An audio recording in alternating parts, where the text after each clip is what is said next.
I'm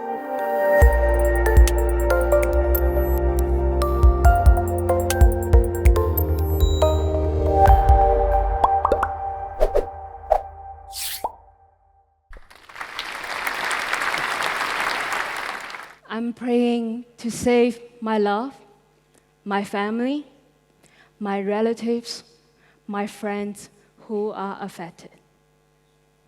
Before, disasters were like the end of the world for me. Miss G is a middle-aged housewife. She sees the whole right now. She's an aspiring poet and one of the participants in a research project that I led in the Philippines. When we talk about disasters, what are we talking about? Damaged homes, dysfunctional infrastructures, losses that we could not bear? We might think that it is a once-in-a-lifetime event, but what if it happens every week, every day, and an unavoidable part of one's daily life? What are the hidden stories that we barely know? And what can we learn from disasters? As an urban scholar and educator in the field of resilience and disaster management, I came to three of the most disadvantaged organizations in the Philippines: Buko Tower, Fresh Wind, and Cebu Galandi Association of the Deaf. These three organizations are located in informal settlements in metropolitan Cebu and Manila. Residents there lack sufficient access to safe shelter, clean water, not to mention healthcare, infrastructure, and effective governing support. One day, I met a middle-aged single mother on the street. Let's call her Mary today. Mary was really, really passionate, but I was half cautious with all those kidnapping stories that I have heard. At least my parents told me about it before I went to the Philippines. And I was half melted with Mary's passion.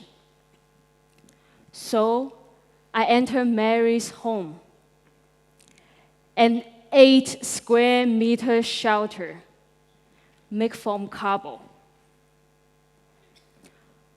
One more step out of the sleeping area, I was standing on the edge of the eroded riverbank, precariously positioned on the top of the bank, sat a functioning toilet. This is the home for a family of 10. Lacking an effective governmental system for trash management, a lot of children here are paid to dump trash on the streets and drainages, enhancing everyone's risk to disease and hazard. What's worse, these informal settlers have been experiencing devastating flooding on a regular basis. As a Chinese urban planner, my academic peers expect me to utilize robust quantitative model to show the world how poor, how disadvantaged these people are, and how these vulnerable people can cope with disasters. As a planner with a background in arts, literature, and sociology, I know that statistics alone don't tell the full story. So, I decided to do something new.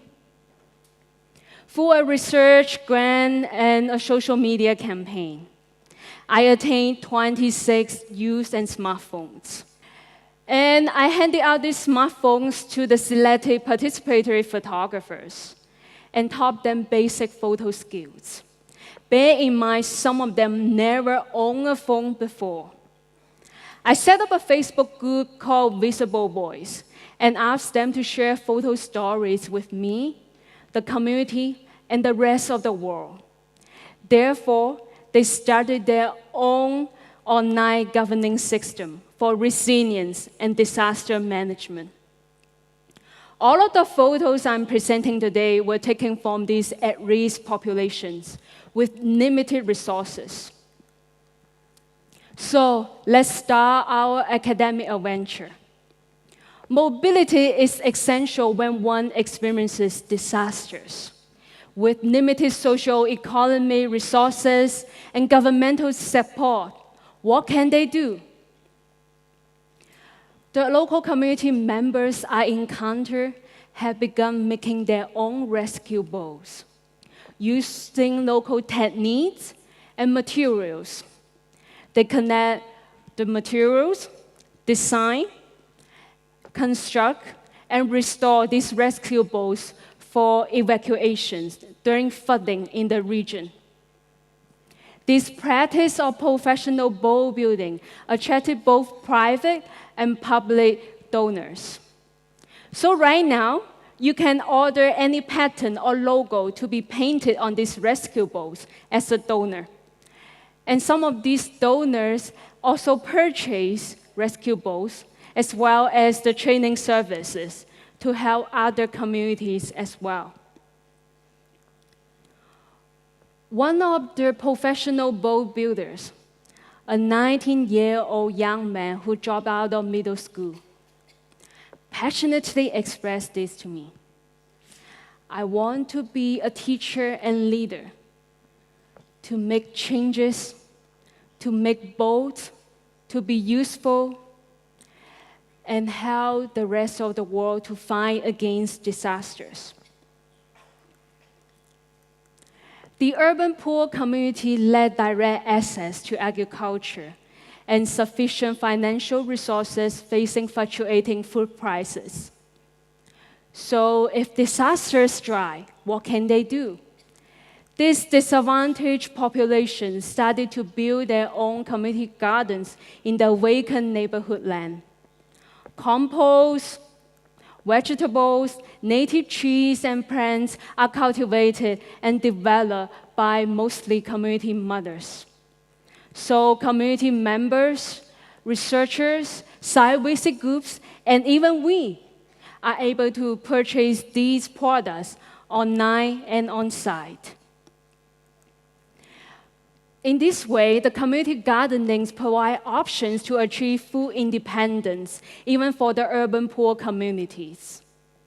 Moreover, in addition to the food value, these practices of community gardening provide alternative medicinal effects. For instance, the plant of lagandi is often used as Filipino herbal medicines for the treatment of colds, fevers, and asthma symptoms.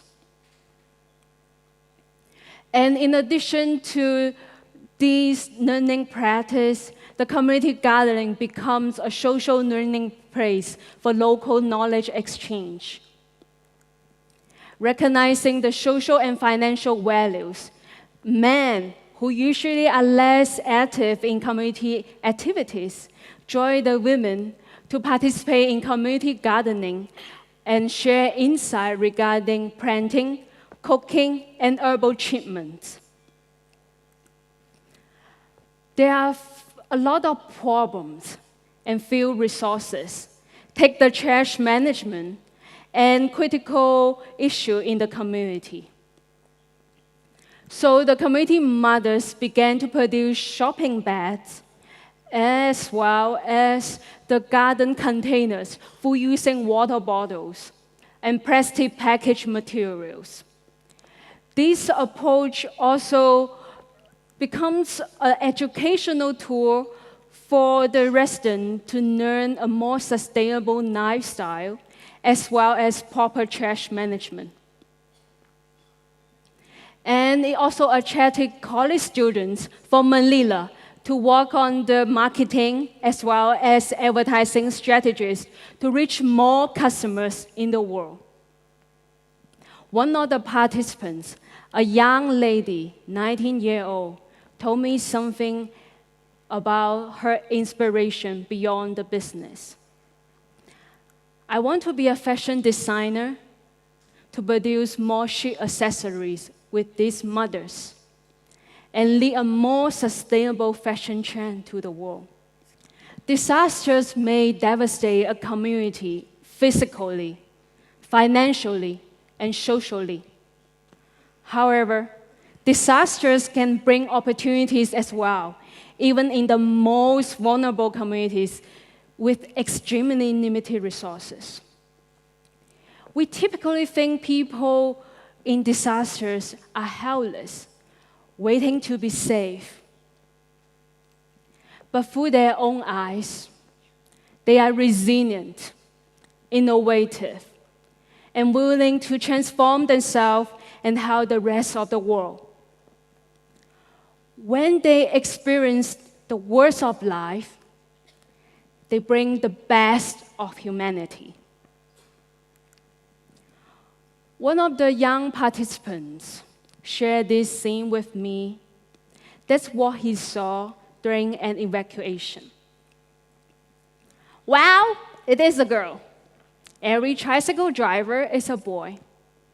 Being a girl is not a hindrance for being a tricycle driver. Being a girl is not weak as long as you want.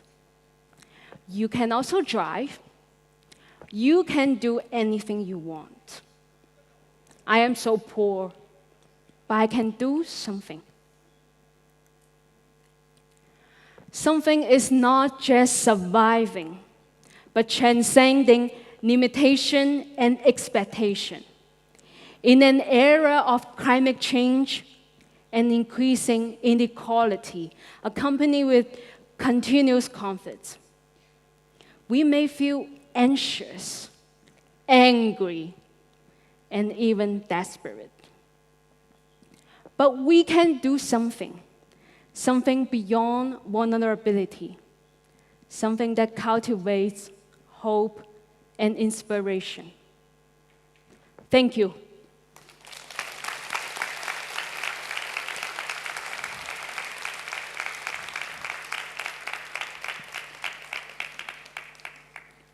那伊瑟贝尔是广州人，西关西关人。通常但是很多时候你都不在广州，不在西关，经常在出差，在外面。对。那当你回到西关，回到广州，你看到的这个社区，是什么样的？从你去到国外回来，或者是去到别的地方，有了新的想法、新的知识了之后，回到这里，你看到的西关，它现在是什么样？它未来可以怎么样发展？因为我自己是一个城市规划人，所以我自己就住在泮塘。然后，回到这个社区，我觉得它是一个广州就是一个大的市场，充满了草根性。草根性的意思是我们很亲民，我们也很有活力，我们有植根于我们根部的力量。我们的传统文化底蕴不是那种高大上的。但是我们可以猛烈的野生发展。但是现在我觉得我去了很多的社区，回来以后，可能我们也需要连接外面的力量，给予这个社区新的活力。因为就像刚才 Martin 说的，我们要學到老做到老。我覺得如果沒有在不斷的更新，這些傳統不僅是流失，也可能被這個時代所拋棄。所以我覺得就是科技融入傳統，新的跟舊的，東的跟西的。就像我這個 talk 一樣，我覺得大家可能對菲律賓作為一個中國人嘛，可能有不同的想法。其實我身邊的很多親朋好友都說我成了他們的旅遊大使。因為我覺得其實人類是有很多共性的，包括我們承受的危害和我們展現的活力、適應力、創變能力都是無窮的。